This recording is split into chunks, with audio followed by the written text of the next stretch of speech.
Buenas a todas y a todos. Mi nombre es Vicente Monleón Oliva. Soy doctor en didácticas específicas, concretamente en la especialidad de artes visuales por la Universidad de Valencia.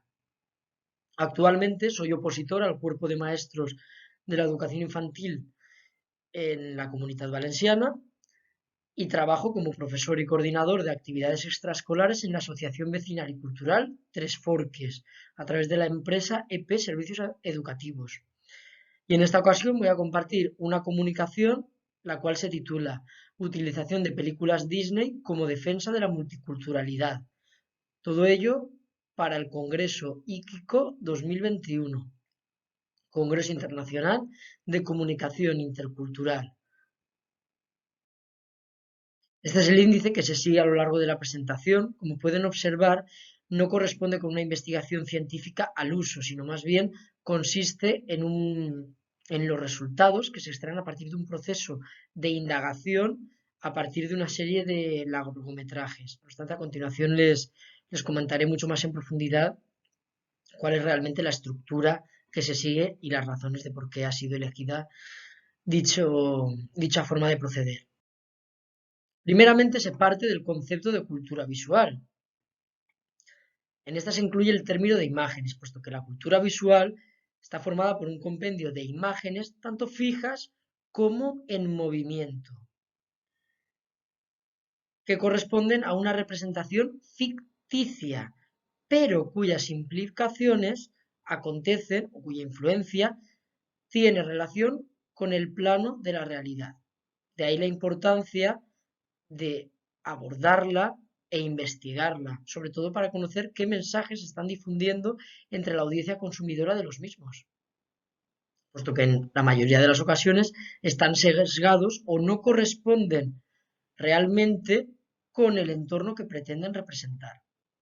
Aquí les comparto una tira de cómic de Frato en la cual se comparte, a mi entender, bastante bien el concepto de cultura visual y sobre todo las implicaciones que genera. Procedo a leer. El padre de Mafalda le dice a su hija, pero ¿qué haces aquí con el televisor desenchufado? A lo que ella le contesta, pensar. Alguna vez quería darme el gusto de poder pensar mientras estoy sentada mirándolo. Es decir, la televisión como un ejemplo de cultura visual, aunque se encuentran muchos otros, conlleva a lo que se representa a través de estas imágenes, es decir, el ofrecimiento de unos mensajes que la ciudadanía consume de manera pasiva sin cuestionárselos, por lo que no se favorece ni la reflexión ni el pensamiento. Y de ahí la importancia de desde la educación potenciarla. Entre el amplio abanico de posibilidades con las que se cuenta, se centra la atención en la cinematografía Disney. Esta productora surge a principios de los años 20, en el siglo XX concretamente, y ya resulta un gran cambio para todo lo que se había venido trabajando en respecto a la animación. Disney es una productora norteamericana que tiene o pretende reflejar los principios de una sociedad occidental y, por tanto, hegemónicos para difundirlos de manera uniforme entre toda la ciudadanía y entre todas las comunidades de habitantes, manifestando como un único modelo válido a seguir. No obstante, cabe preguntarse, ¿por qué tiene éxito dicha productora? ¿Qué es lo que ocurre para que siga calando actualmente, un siglo después, en el subconsciente de quienes consumen dichos largometrajes? Hay muchas explicaciones al respecto. Una de ellas es el tratamiento que le ofrece tanto a la imagen como al sonido, la calidad musical que complementa a la de la propia imagen en movimiento, pero sobre todo que sabe adaptar sus discursos a los cambios contextuales que van sucediéndose. El mensaje es el mismo, pero adaptado. Por ello es por lo que consigue perdurar a lo largo de más de un siglo de existencia. Y de hecho, las infancias de las sociedades actuales continúan consumiendo dichos largometrajes. Por ello resulta lógico y válido analizarlos, puesto que se están educando y alfabetizando a partir de productos que son elaborados en base a la mentalidad de un siglo atrás, pero que corresponde al de mucho antes. Y de ahí es como llegamos al concepto de alfabetización visual, es decir, la necesidad de romper con la pasividad con la que tienden a consumirse los largometrajes o los productos de la animación, en este caso animación, puesto que es en lo que centramos la atención para dicha comunicación, pero en general con cualquier tipo de imágenes.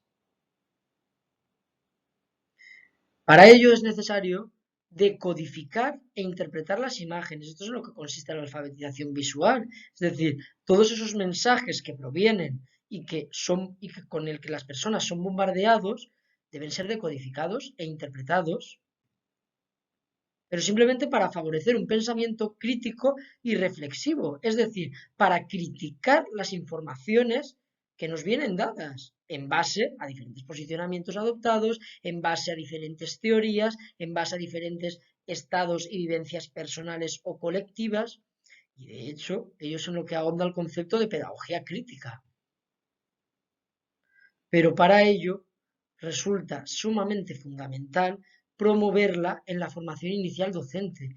Es decir, los profesionales de la enseñanza deben conocer en qué consiste la alfabetización visual y sobre todo ser conscientes de por qué es necesario promoverla desde los primeros niveles de escolarización, puesto que si este mensaje no llega y no cala en el profesorado, no lo van a implementar en sus prácticas cotidianas de aula, por lo que su alumnado no va a aprender a utilizar un pensamiento crítico y reflexivo en el consumo de sus largometrajes, por lo que no va a aprender a decodificar e interpretar imágenes, simplemente va a asimilar una realidad que les es impuesta y en consecuencia no dejará de consumir pasivamente los productos de la cultura visual que les son impuestos.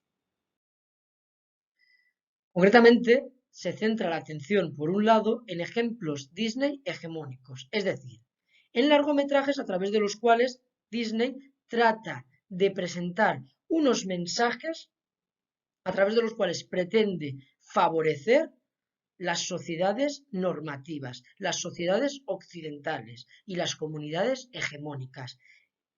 En este caso, debe prestarse la atención y son largometrajes que no pueden ser presentados en el aula ni abordados de una manera pasiva, puesto que los discursos que, generan son contraproducentes para el progreso social y sobre todo para la visibilización de sociedades no normativas. Es decir, deben ser introducidos de una manera activa en las aulas. Por ejemplo, se parte de Alicia en el País de las Maravillas. Esta historia trata de una niña que se encuentra con su hermana mayor en el bosque. Esta le está narrando una lección de historia en la que hablan de la colonización de América, pero no desde este enfoque, sino desde el enfoque del descubrimiento de América, por lo que a la sociedad europea se la convierte en una salvadora por haber genocidado a quienes vivían en dicho territorio previamente.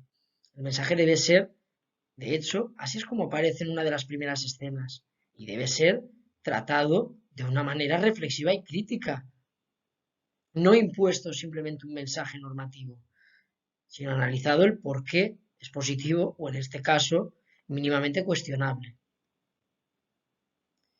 Pero no solo eso, sino que en el propio largometraje hay alusiones constantemente a la sociedad tanto europea como norteamericana a través de actividades propias como la hora del té o incluso un referente que atiende a la figura de la monarquía en Inglaterra, como es a la reina de Inglaterra y al poder que ésta ostenta, puesto que no solo, en este caso, la reina de corazones en el largometraje es superior en integridad física respecto a su marido, sino también en poder, en autonomía y en capacidad de liderazgo.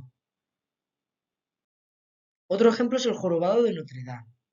Esta historia trata o pretende en apariencia visibilizar a un colectivo social con tendencia a la marginación, como es el de la etnia gitana. De hecho, el propio protagonista del largometraje, Quasimodo, proviene de este colectivo, únicamente que él lo desconoce, hasta que finalmente se le es notificada dicha información. Pero el problema es el tratamiento que se le da, el cual no es inclusivo. Es todo lo contrario, es excluyente contra dicha etnia. De hecho, tiende a exteriorizarla y a estereotiparla. Por ejemplo, a principio del largometraje aparece la familia de Quasimodo junto a él cuando es un bebé quienes llegan a la ciudad de París y tienen que esconderse. Tienen que buscar un refugio para no ser arrestados únicamente por la condición que presentan, por la etnia a la que pertenecen. Estos estereotipos aparecen también con Esmeralda, la gitana protagonista del largometraje, a quien la consideran una mujer que es capaz de utilizar sus supuestas armas de seducción no únicamente por ser mujer, ni únicamente por ser femenina, sino por pertenecer a la etnia gitana. Y de hecho, el villano del largometraje, Frollo, considera que debe ser muerta para paliar con esta problemática, puesto que él siente una atracción física hacia la misma. Podría pensarse que el largometraje, bueno, de hecho, estos mismos quedan excluidos y quedan agrupados en un lugar secreto dentro de la ciudad de París.